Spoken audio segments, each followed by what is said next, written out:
At my birthday dinner, my nephew grabbed my jacket and said, "Dad says it's secondhand trash."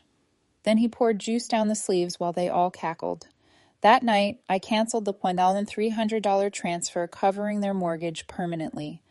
I don't usually do birthday dinners. The idea of sitting at a table with people pretending to like you just enough to get through dessert feels more like a performance than a celebration. But this year was different. Or at least I thought it would be. I turned 38, and something about it made me want to try again. Just once, maybe to prove to myself that the people I kept helping would eventually show up for me too, that if I gave them one more chance, they might surprise me. So I booked a quiet table at this little bistro I liked. Cozy, not flashy. I invited just a few people I'd supported over the years, people who didn't think twice about asking me for help when they needed it. 6 total, including Aaron, my older brother, and his family. I even offered to cover the dinner, though I didn't say that out loud. It was understood. It always was. Aaron arrived nearly half an hour late. No apology. Amanda trailed behind him, already mid-rant about traffic and parking. Their son Jace strutted in like he was walking into a circus he owned. He had a plastic cup of something neon red in his hand and sticky fingers before they even sat down. I draped my jacket over the back of my chair, navy blue, lined with real wool, structured enough to look expensive, even though it wasn't. I bought it last year during a rough patch after getting a raise I didn't tell anyone about. It was the first adult thing I'd splurged on in years. Clean lines, deep pockets. Warm. I love that jacket. Jace yanked it off the chair like it was trash, held it up and said way too loudly, "Dad says this is secondhand trash." Then he tilted the cup. Red juice, maybe cranberry or whatever kids drink now, poured straight into the sleeves like it was a joke, like he was doing a magic trick. I didn't even move. I just stood there and watched it spill. Not one of them flinched. Not Aaron, not Amanda, not even a fake reprimand. Not a, "Hey, say sorry to your aunt." Nothing. Aaron actually smirked and muttered something under his breath I didn't catch, but Amanda laughed. Not loudly, just enough for me to know they were enjoying it. I excused myself and walked to the restroom with the soaked mess. The sleeve dripped down my arm. I pressed it under the faucet in silence, rubbing at the stain like it could undo the humiliation. It couldn't. When I came back to the table, they'd already ordered. The rest of the dinner blurred. I barely touched my food. I barely spoke, but no one noticed. They just passed plates, asked for refills, told stories I wasn't part of. I paid the check without comment. That night, I got home and changed into pajamas, sat on the edge of my bed, and checked my phone. There was a message waiting. "Erlene, did the $1,300 go through yet? Amanda wants to book the tickets for December this weekend. Let me know ASAP." That money wasn't for tickets. It was for their mortgage. I'd been covering part of it since last year when Aaron called me sobbing after they missed 2 payments. I'd picked up a weekend job temporarily just to make it work. I never told anyone. I never asked for anything back. They didn't know I'd been late on my own rent 3 times just to make sure their stay paid, that I hadn't taken a vacation in 5 years. And here was Jace pouring juice on my jacket while they all laughed, like I was the family punchline. I stared at the message. Then I opened my banking app, found the automatic transfer, and canceled it. Not paused, not postponed. Hence, no heads up, no explanation, no goodbye. It was the first boundary I'd ever drawn in my adult life, and I didn't feel guilt. I didn't feel sadness. I felt something else. Not anger exactly, just this hollow silence I'd never given myself the space to sit in. That night, I slept better than I had in years. It took 4 days for Aaron to notice. 4 whole days before he called. Not to ask if something was wrong, not to check on me after the dinner, not even to say thank you. Just a casual, impatient voicemail. "Hey, I think the bank messed something up. The transfer didn't show. Can you double check on your end?" That was it. Not a word about the jacket. Not a single acknowledgement of Jace's stunt or the way they treated me like an unwanted guest at my own birthday. Just straight to the money. I didn't call back. The next day, I got a text from Amanda. It was a screenshot of some vacation package and a message that said, "We need to book before Friday or the prices go up. Can you sort the transfer out?" She didn't even bother with a hello. I left that one on read. That same night, I was at the laundromat scrubbing the sleeve of my jacket again. It still had a faint stain, and I knew I could probably take it to a dry cleaner, but part of me didn't want to. I wanted to see it. The reminder, a mark left by people who thought I'd never stop cleaning up after them. And I don't know why, but I started remembering things I'd buried. Like how Aaron used to pick on me when we were kids. Tiny mean comments about my clothes, my weight, my voice. How our parents always brushed it off as teasing. And how that teasing had followed me into adulthood in the form of tiny humiliations I taught myself to tolerate. They weren't accidents, they were patterns. On Friday morning, he finally called again. This time I picked up. I don't know why. Maybe I wanted to hear how far he'd go before realizing he'd crossed a line he couldn't come back from. He jumped right in. Yeah, so I'm going to need that money by tonight. Amanda's holding the reservation, but we need to lock it in before midnight. I said nothing. He paused for a second. Who? Still nothing. You good? I asked if he remembered what Jace said at my birthday dinner. He remembered the jacket, the juice, the way they laughed. He chuckled. Just a kid messing around. Come on, Arlene. Don't be so sensitive. We were all just having fun. Amanda thought it was hilarious. You know how he is. You used to laugh at stuff like that. I told him I never laughed. Not once. He went quiet for a beat. Then he said, You're really not going to send it, are you? I told him no. He tried to guilt me. Said the mortgage was tight this month, that they were counting on it. Amanda was already planning things. Jace had his heart set on the trip. I said, maybe they should teach Jace not to pour juice on things that aren't his. He said, You're blowing this way out of proportion. I said, No, I'm finally seeing it for what it is. He hung up. No apology, no ownership, just a long silence followed by the familiar click of someone choosing pride over accountability. I half expected a follow-up text that night, something snarky or bitter, but there was nothing. Instead, I got a message the next morning from a number I didn't recognize. It was from Amanda's sister, Claire. We'd only met once at a barbecue years ago. The message just said, Hey, not sure if you heard, but they missed this month's payment. Amanda's freaking out. Thought you should know. I stared at it for a long time and I felt something shift. Not guilt, not regret, freedom. After Claire's message, I didn't reply right away. I just sat with it. The silence, the chaos I wasn't part of, the growing crack in their perfect image. It was quiet, but I could feel something unraveling. On Sunday morning, I got a knock at my door. I thought it was a delivery, but when I looked through the peephole, it was Amanda. I hesitated, but opened it barely. She was holding a Starbucks cup like this was just a casual visit. Hey, thought I'd drop by. I asked if Aaron was with her. She said no. He didn't know she came. Then she said it. I just think this is a huge misunderstanding. Jace was joking, and you know how kids are. I'm sure he didn't mean it. And honestly, if you're upset, just say so. Ghosting us over $2,300 isn't fair. I almost laughed. I told her it wasn't about the money. It was about the way they made me feel. That birthday dinner. That was the moment I realized I was never part of the family, just a walking safety net with a wallet attached. She rolled her eyes. You're being dramatic. Aaron said you were always kind of the sensitive type, always trying to make things about you. That was when something inside me flipped. I asked if she remembered 2 years ago when they had that anonymous donation come through after Aaron's hours got cut, the $3,000 that saved them from foreclosure, the one they thought was from Amanda's uncle. That was me. I reminded her about last Christmas, the one where Jace got that gaming console and Aaron told him Santa really came through. That was me too. I'd sold my tablet and skipped buying anything for myself so he could have something to open. Her face changed. Not guilt, not even shock, just calculation. So, you're throwing that in our face now? No, I said. I'm just telling you because you spent years pretending I didn't matter. And now you're about to find out what life's like when I stop pretending too. She stared at me like she didn't believe I was serious. Then she tried to smile.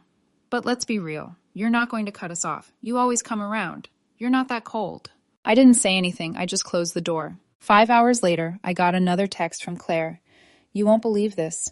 Amanda told a few people at church you were emotionally unstable and stopped the payments because you're going through a crisis. She said you're jealous of their family and trying to sabotage them. I stared at the screen for a long time, not because it surprised me, but because I didn't expect it to happen so fast. The next day I did something I'd never done before. I posted publicly on Facebook, just a short message. No drama, no accusations. Just for anyone wondering, I'm doing fine. I've made the decision to stop financially supporting family members who have taken advantage of me for years. If you've heard anything different, consider the source. Within hours, the ripple started. Old friends of Amanda's began messaging me privately, telling me they believed me.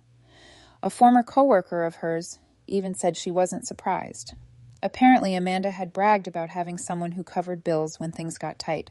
Then, someone I hadn't spoken to in years, a woman named Tasha, who used to be in Amanda's mommy group, sent me screenshots. It was a group chat. Amanda was in it, and she had sent a voice note complaining that I was trying to act like a martyr and probably just wanted attention. But the worst part, she joked that maybe she should send Jace over to spill something else and teach me another lesson. That night, I printed every message, every screenshot, and every voice note.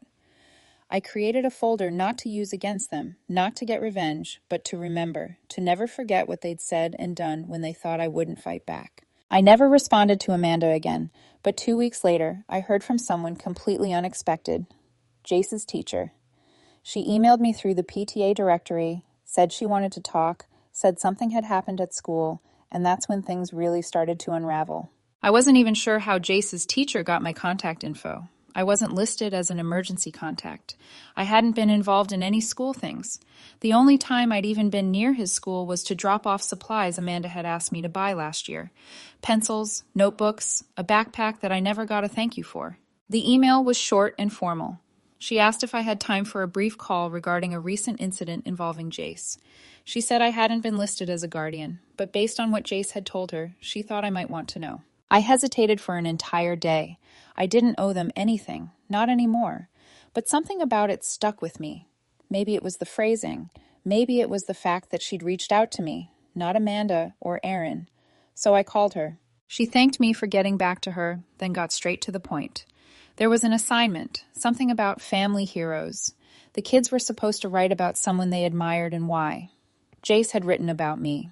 I blinked. She said the essay had started out fine. How I helped people, how I worked hard, how I always showed up, but then halfway through he'd gotten angry. Wrote that I ditched them, that I was selfish now, and that his parents said I was unstable and mean. He said I used to be helpful but turned fake, and that sometimes people wear masks. Apparently, the tone was so jarring, the teacher thought he might be going through something serious. She asked if there was anything going on at home, anything that might explain the emotional shift. I told her the truth, a condensed version, that I'd been financially supporting the family for years, but had recently stepped away, that Jace may be repeating things he'd overheard from people upset they weren't getting what they used to. She was quiet for a moment. Then she said, "That actually helps, because he told another student during recess that his parents said the gravy train ended because his aunt lost her mind." I didn't know whether to laugh or throw my phone. Then she said something else, something I didn't expect. "I just thought you should know. Jace's behavior has changed a lot in the past 2 weeks. He's angry, lashing out. And when we asked him who he'd feel safest talking to about things, he said your name." I froze. That night, I sat with it, not out of guilt, but confusion. This was the same kid who poured juice down my jacket sleeve and laughed. The same kid who mocked me at dinner, but now he was asking for me. It hit me harder than I expected because deep down I'd always believed Aaron and Amanda were shaping him into something cold, something calculated. But maybe he wasn't fully lost. Maybe he'd just been marinating in their mess too long. Still, I wasn't going to let that pull me back in. I sent the teacher a polite email the next day. I told her I appreciated her honesty, but I wasn't in a position to step into a parental role or get involved directly. I wished her luck, and I meant it. But I didn't sign up for this, and I wasn't going to be guilted back into the chaos. Then 3 days later, I ran into Amanda's sister Claire at a grocery store. She waved me down and pulled me aside near the frozen food aisle. She looked nervous. "I need to tell you something," she said, "but you didn't hear it from me." Apparently, Aaron and Amanda weren't just behind on their mortgage. They were 3 payments behind now, and the bank had issued a formal notice. Their savings were gone. The vacation Amanda tried to book never happened because the credit card she used to reserve it got declined. But the worst part, Amanda's been telling everyone that I promised to cover it, that I backed out last minute and ruined everything. I asked Claire why she was telling me this. She said Amanda is planning something. She's been talking about how I owe them for all the years they included me, and how she's going to make sure people know I'm unstable and bitter if I don't come through. I asked her what that meant. Claire hesitated. She said Amanda had already started talking to someone from HR at my job, trying to figure out if she could warn them about my declining mental health. My stomach dropped. She was trying to sabotage me at work over money she had no right to after everything I'd done. That night, I did something I never thought I'd do. I called a lawyer. The lawyer wasn't fancy, just someone a friend from work recommended. Her name was Evelyn, and from the first 5 minutes on the call, I could tell she didn't play games. She didn't gasp or act shocked when I explained everything. She just took notes and asked the right questions. Did they ever have access to your accounts? No. Were there ever written agreements regarding the money? No. Any threats, harassment, attempts to damage your reputation at work? Not yet, but they're talking about it. I told her about the years of silent giving, about the fake gratitude, about Amanda's recent threats, the Facebook messages, the group chat screenshots, the teacher's call, all of it. She asked me to forward everything I had. 2 days later, I received a formal cease and desist letter drafted and ready. It wasn't dramatic, no fire and brimstone, just cold, professional language. It instructed Aaron and Amanda to stop all forms of slander, to cease contacting me, and to acknowledge in writing that they had no legal claim to any financial support, past or future. I printed 3 copies. One went to them by certified mail, one to my HR department just in case, and one stayed with me. The day after they received it, Amanda showed up at my office building.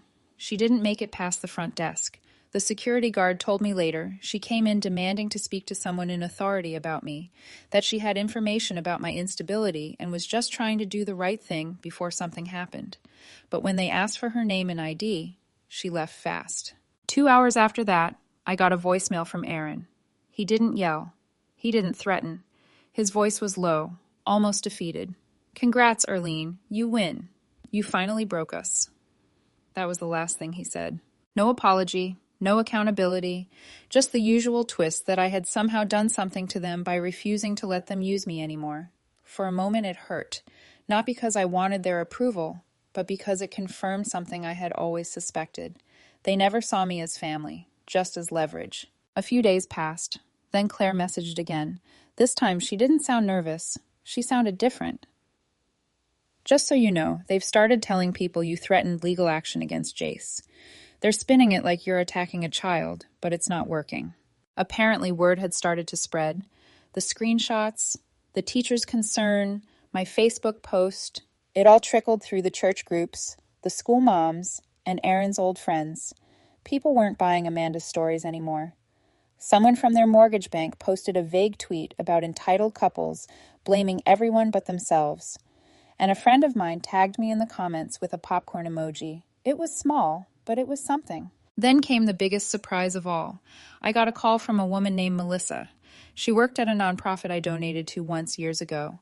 She said they were looking for part-time board members, people with financial literacy, and a personal understanding of family estrangement and resilience. She told me my name had come up, not just from one person, but several.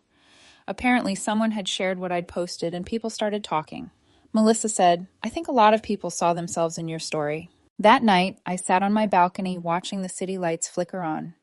My phone buzzed every so often. Group invites, new messages, people I didn't even know reaching out just to say thank you. Aaron and Amanda. They stayed quiet, at least to me. But the silence didn't last because 2 weeks later, someone new showed up at my door. It was Jace, alone. Backpack slung over one shoulder. He looked smaller than I remembered, and he said 4 words I never thought I'd hear. "I don't want to go back." I didn't speak right away. I just stood there watching him fidget on my porch, like he didn't know what to do with his own hands. His voice had cracked a little when he said it. "I don't want to go back." But there were no tears, no dramatic breakdown, just this stillness in his face I hadn't seen before. I asked where his parents were. He said Aaron dropped him off at the end of the street and told him to go fix this. They'd sent him alone. I brought him inside, made him a grilled cheese just to give us something normal to do. He sat at my table and didn't touch his food. He said they'd been fighting a lot, money mostly. Amanda blamed him for messing things up with the dinner. Aaron said he needed to apologize to me if he ever wanted things to go back to normal. But Jace wasn't just there to apologize. He wasn't there because he missed me. He said he couldn't sleep, that every time his parents argued, they brought me up, that they told him I ruined everything, and he started to wonder if maybe they were lying. He'd heard them twist stories before about other people. He said something that made my skin crawl. They told me to say whatever I had to say to get you to help again. He looked down at his plate. But I don't want to lie. I don't even know if I'm mad at you. I just don't want to live in a house where everyone's angry all the time. I didn't hug him. I didn't say it was okay. I just told him I was going to call someone who could help. Not Amanda, not Aaron, someone who actually knew what to do with this kind of situation. And I did. Child Protective Services sent a caseworker within 2 hours. They didn't take him away immediately. They asked questions. They took notes. And when Aaron finally showed up, loud, red-faced, demanding to see his son, the caseworker asked him to leave the premises. He screamed my name from the sidewalk as they guided him back to his car. You're dead to me, Erlene. You hear me? You're dead to us. But even that didn't rattle me anymore, because for the first time, I wasn't reacting. I wasn't flinching. I wasn't carrying their shame on my shoulders like I used to. I was just done. The next day, I changed my number, blocked them both from everything. I deleted old emails, removed the bank information, and cleared out my saved contacts. Claire messaged me once more, just one sentence. They're telling people you kidnapped him. I didn't even reply. The caseworker followed up a week later. Said Jace was staying with a temporary guardian while things got sorted. He was safe. He didn't want to see Amanda or Aaron, and no, I wasn't responsible for him. I didn't need to take him in. That part of the cycle was over. But she did say something unexpected. He still talks about you like you're the only person who ever really listened. That stuck with me. Months passed. I started volunteering with the nonprofit Melissa introduced me to, part-time at first, then more. I found myself in rooms full of people who understood what it meant to walk away from the people who were supposed to love you. And I wasn't just surviving anymore. I was building something. For the first time, my life was about me. I found joy in the smallest things. My morning coffee, my jacket, which I never replaced. It still had that faint stain in the sleeve, and I kept it that way. A reminder, not of pain, but of when everything finally changed. I haven't heard from Aaron or Amanda since, but 3 weeks ago, at a community event, a teenage boy tapped me on the shoulder. He'd grown taller, thinner, wiser. Jace. He didn't say much, just handed me a folded note and walked away. Inside it said, I get it now. Thank you for saving me, even when I didn't deserve it. And that was the last piece I needed.